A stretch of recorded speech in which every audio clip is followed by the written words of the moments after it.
அனைவருக்கும் வணக்கம் மக்களே. நான் உங்கள் சுவாமிநாதன் ஜோதிடர் பேசுகிறேன். இன்றைக்கு நம்ம யூடியூப் சேனலில் மிகவும் முக்கியமான ஒரு பதிவு எடுத்துட்டு வந்திருக்கேன். வீட்டில் ஆகாச கருடனை வைத்தால் என்ன பலன் என்பதை பற்றி இந்த பதிவில் உங்களுக்கு விளக்கமாக சொல்ல போகிறேன். பதிவுக்குள்ளே போகிறதுக்கு முன்னாடி நம்ம யூடியூப் சேனலில் யாரெல்லாம் சப்ஸ்கிரைப் பண்ணலையோ சப்ஸ்கிரைப் பண்ணுங்க, ஷேர் பண்ணுங்க, லைக் பண்ணுங்க. இப்போ பதிவுக்குள்ளே போயிடலாம். ஆகாச கருடன் என்ற இந்த கிழங்கை கயற்றில் கட்டி தொங்கவிட்டால் ஆகாயத்தில் பறக்கும் கருடனை போலவே தோற்றமளிக்கும்.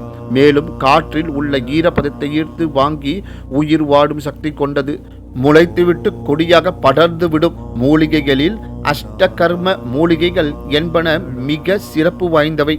இவை அஷ்டகர்மமான மாந்திரீக கர்மங்களுக்கு உதவுகின்றன. இதற்கு சாகா மூலி என்ற பெயரும் உண்டு. இந்த கிழங்கில் சில அனுமானிசிய சக்திகள் உண்டு. அதாவது வீட்டுக்கு ஏற்படும் திருஷ்டி தோஷங்களை போக்கும் தன்மை கொண்டது. மேலும் எதிரிகளால் ஏவப்படும் பில்லி சூன்யம் போன்ற மாந்திரீக எதிர்வினைகளை ஈர்த்து தன்னைத்தானே அழித்துக் கொள்ளும் தன்மை கொண்டது. இதனால் வீட்டில் உள்ளவர்கள் மாந்திரீக தீய விளைவுகளிலிருந்து காக்கப்படுவர். ஆகாச கருடன் வெகு சீக்கிரம் தழைத்து வளர்ந்தால் வீடு சுபிட்சமாக இருக்கும். இந்த கிழங்கு ஒரு கருடனுக்கு சமம்.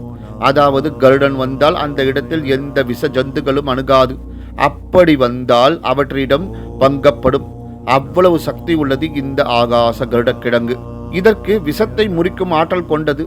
அத்துடன் இளைத்த உடலை தேற்றவும் உடலை உரமாக்கி சூட்டை தணிக்கும் குணம் கொண்டது. ஆனால் சித்த மருத்துவத்தின் ஆலோசனைப்படி சாப்பிடுதல் வேண்டும்.